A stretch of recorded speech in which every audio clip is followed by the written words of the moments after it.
Hello உறவுகளே, நம்ம இப்போது சின்ன குழந்தைக்கு ஸ்கர்ட்டு எப்படி தைக்கணும் அப்படிங்கிறத தான் நான் உங்களுக்கு சின்ன வீடியோ மாதிரி போட்டிருக்கேன். ஒவ்வொரு குழந்தைங்களுக்கும் ஒவ்வொரு மாதிரி சைஸ் வரும். நான் இது ஒரு 3 வயசு குழந்தைக்கு தான் இதை நான் தைச்சிருக்கேன். ஃபஸ்ட்டு கழுத்துக்கு 6 இன்ச்சு எடுத்தேன்.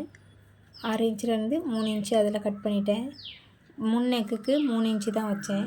3 இன்ச்சு வச்சு அதை நான் கட் பண்ணிக்கிட்டேன். பேக்கு ஃப்ரண்ட்டையும் ஒன்றாவே வச்சுக்கிட்டேன். கைக்கு தனியாக போட்டு அந்த ஃப்ரண்ட் லெவலில் இருக்காது போட்டு நம்ம கட் பண்ணுவோமே அதே மாதிரி கட் பண்ணிக்கிட்டேன். கீழே அம்பர்லா கட்டிங்கில் போடலாமே அப்படின்னு சொல்லிட்டு அந்த மேலே நம்ம வெட்டினோம் பார்த்திங்களா, அந்த இதையே அப்படியே கீழே வச்சு அந்த வட்ட ஷேப்லேயே நீங்கள் போட்டிங்கன்னா அந்தளவுலே அம்பர்லா கட்டிங் வந்துடும். அதுக்கப்புறம் மிச்ச துணி இருந்தது. அதில் நான் என்ன பண்ணிட்டேன், நீல வாக்கில் வெட்டி எல்லாத்தையுமே எடுத்துக்கிட்டேன். அந்த நீல வாக்கில் வெட்டினதை எல்லாத்தையுமே என்ன செஞ்சேன், மடித்து ஒன்றா தைச்சேன். தைச்சிட்டு அதுக்கப்புறம் அதில் ஒரு அமுக்கடியையும் போட்டு நான் தைச்சிக்கிட்டேன். தைச்சிட்டு அதிலேருந்து நம்ம என்ன செஞ்சோன்னா கொஞ்சம் கொஞ்சமாக சுருக்காக வச்சு, அதாவது ரொம்ப நெருக்கமாகவும் இல்லாமல் நமக்கு அந்த துணிக்கு தகுந்தால கரெக்டாக வேணும்ல, அந்த அம்பர்லா கட்டிங்க்கு தகுந்தால வேணுங்கிற அளவுக்கு நான் என்ன பண்ணிக்கிட்டேன், சுருக்காக வச்சு என்ன பண்ணேன், அதை நான் தைச்சிக்கிட்டேன்.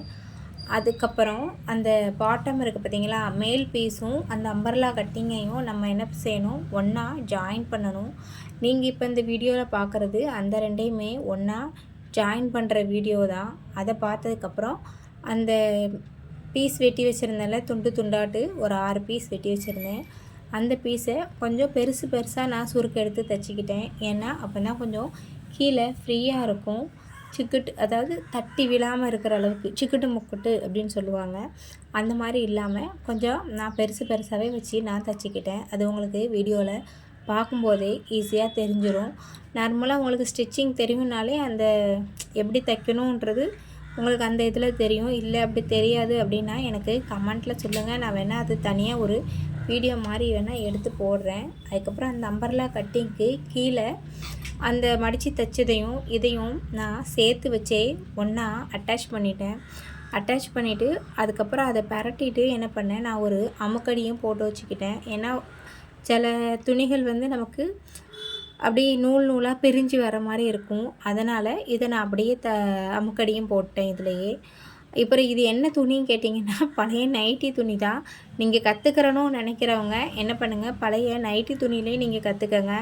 ஏன்னா கொஞ்சம் அந்த கழுத்து பக்கம் அந்த சைடெலாம் நமக்கு என்ன செய்யும், சட்டுன்னு கொஞ்சம் கிழிஞ்சிரும், அறந்து தான் போகும்.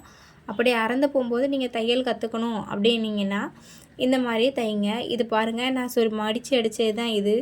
அந்த மேல் பகுதி ரெண்டையும் அந்த ஷோல்டர் கீழே இடுப்பு பக்கம் வரும் பார்த்திங்களா, அந்த இடுப்பு பக்கமும் இதுவும் தான் இது மாட்டி வச்சுருக்கு. கைக்கு அது இது எல்லாமே இதை மாட்டி வச்சுருக்கு. இது ஃபுல் வீடியோ. இது ஒரு 3 வயசு குழந்தைக்கு நைட்டியில் தைச்சது.